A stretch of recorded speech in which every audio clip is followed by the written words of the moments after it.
If you want to be a millionaire, this video will save you years of wasted time. I spent the last 3 years interviewing 479 millionaires, asking them the secrets of wealth building and money management that nobody teaches you in school. After 500 hours of work, I've condensed all of their advice into 10 rules that you can apply today to manage your money like the millionaire elite. Every single one of these rules I share with you today, I have personally used in my life and business to grow a portfolio that generates $3 million per year while I travel full-time around the world. So stick with me to the end because each of these rules has the potential to change your freaking life. And if they don't, you can come key my cars, slash my tires, go full Carrie Underwood on me. Fair trade, right? Let's get to it. Let's get into the top 10 rules for playing the game of money and wealth building.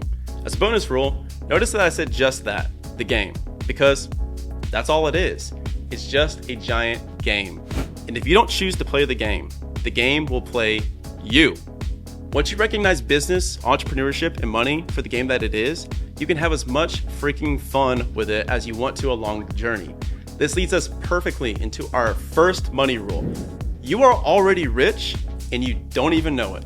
If you're watching this in your 20s, 30s, or even in your 40s, you're already a millionaire. And while it may not reflect in your bank account yet, you are actually a time millionaire. Right now, you have the most energy, vitality, opportunity that you're gonna have across your entire life in this one singular window. Up to this point, you probably haven't even realized this. Most people don't.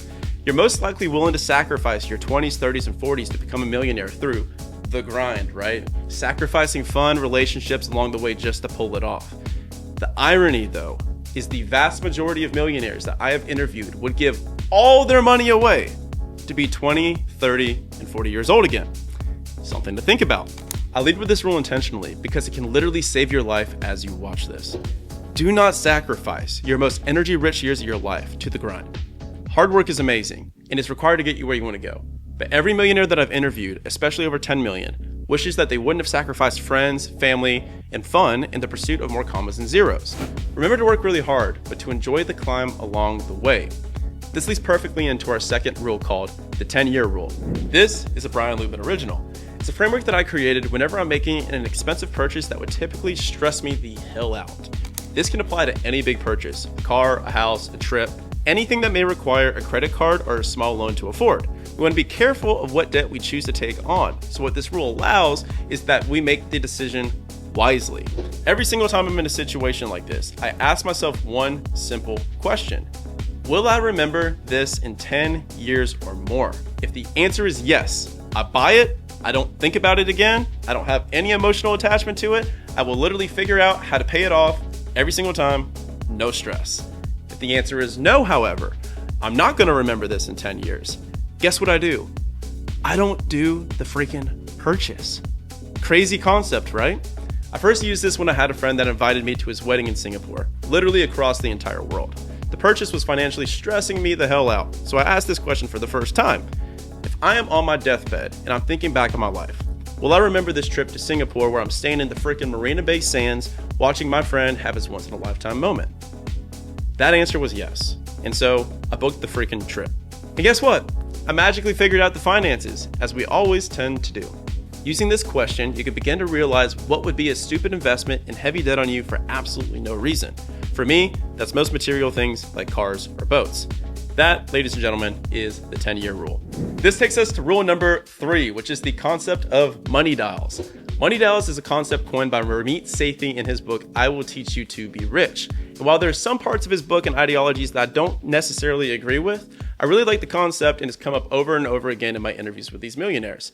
What money dials are is the process of taking all of your spending and putting it into different buckets and categories. These can be labeled as travel, food, entertainment, shopping, cars, just about anything. Once you have your buckets labeled, you ask the framing question, what percent of these buckets bring me the most joy and fulfillment into my life?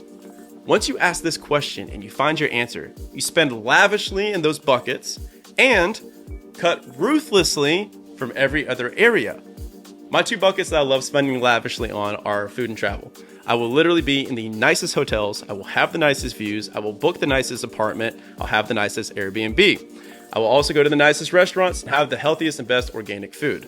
I love that. That's what makes me happy. That's where I spend my money. Everything else, ruthlessly cut out.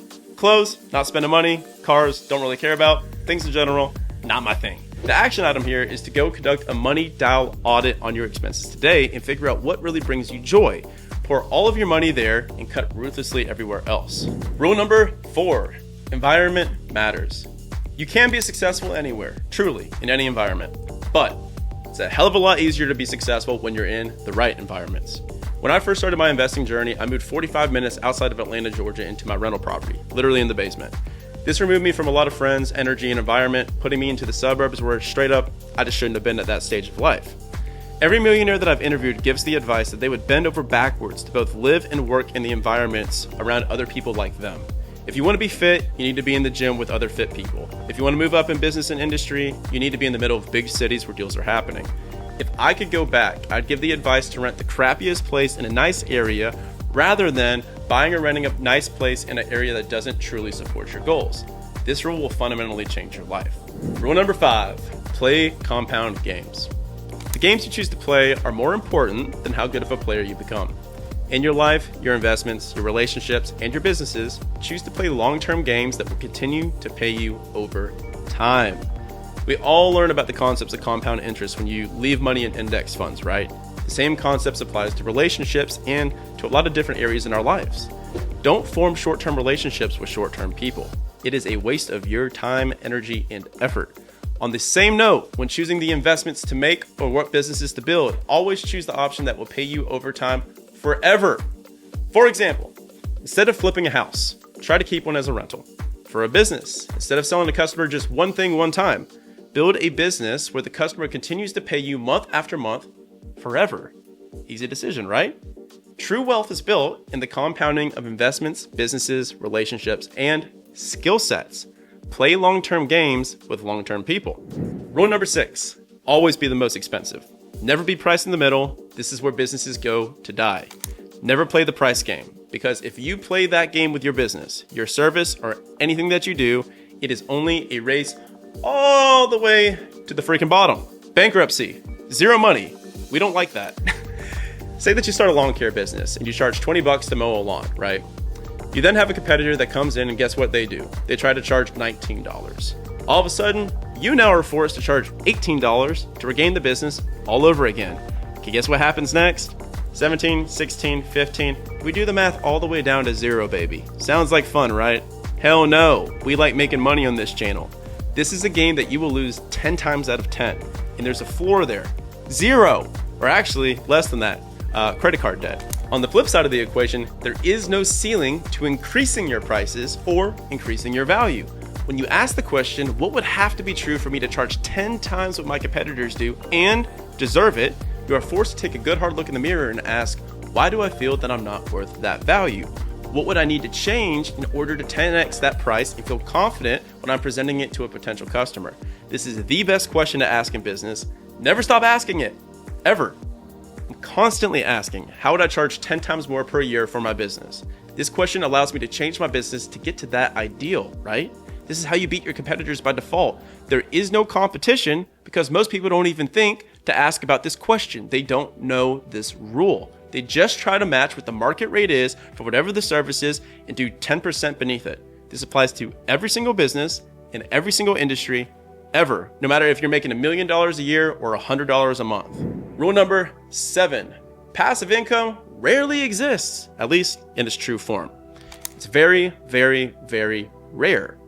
What we do see are degrees of passivity based on the skill level of the investor, of the business owner. We hear about passive income all the time, but the people that have true passive income are the ones that have the best automation, delegation, systems, and processes. Not sexy words, right?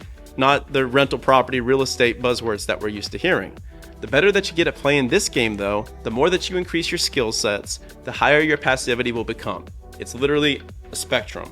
It takes time, skills, and reps in the game to be able to get more and more passive as time goes on. True passivity exists on the other side of processes, profits, and people. Please remember that rule. Rule number 8, focus on your number one asset, you. Stop asking how to invest your first $10,000. Invest it into you. We just talked about degrees of passivity, and that directly relies on what? Your skill level. If you're making under $100,000 a year, you don't need to be asking the question, how can I save more money? You need to be asking, how can I generate more income? What skills do I need? What mindsets do I lack? Here's an example of this investment in action. Say you invest $10,000 into the stock market. By the end of the year, you'd make an average of 7% in return. Next, say that you invest $10,000 into a real estate syndication. Again, you'd make probably an 8% return. Lastly, say that you invest $10,000 into learning a new skill set or investment strategy that would generate you $100,000 per year. See the difference? You see how this plays out at scale. A good rule of thumb for investment into self is to expect to spend about 10% what you'd like to earn annually. If you want to learn how to make $100K passively through investments, it's probably going to cost you $10K through coaches, mentors, masterminds. If you want to learn how to make $1 million a year for yourself, those skill sets are going to cost around $100,000 spread through coaches, courses, and masterminds. Every single millionaire I've interviewed invests heavily into growing their skills. I personally have invested over $500,000. Every year that you don't know how to make $1 million costs you $1 million. But the secret is, once you build these skill sets, you keep them and you compound them freaking forever. Rule number 9, play a team sport. Right now, you may be comparing your finances with people that you see online, or like this, that talk about business investing, right? This comparison is like trying to score a touchdown against an opposing football team by your freaking self. True wealth is a team sport. Nobody does big deals or builds massive businesses alone. Every single deal and investment that you look up to had at minimum 3 to 5 brains that went into figuring that specific deal out. Stop trying to play the game of wealth alone. Literally find your tribe and build your team. In closing, this takes us to rule number 10, which is money isn't freaking real, dude. It's just an assignment of value on a little imaginary slip of paper. So if you stop asking money questions and you start asking value questions, that's when the game changes and you recognize it for what it is. Stop asking the question, how do I make more money? Start asking the question, how do I increase my value to the market and to those around me? If you want to grow followers on social media, stop asking, how do I grow followers? Instead, ask, how can I provide more value on my account? All of a sudden, the followers come by default. You see how it works? It's a no-brainer, right? Ask that question and it will change your life forever. Guys, hope these rules helped you out today. If they did, please be sure to give me a like, subscribe, share this video with someone that you think will help. And as always, I will talk to you in the next video.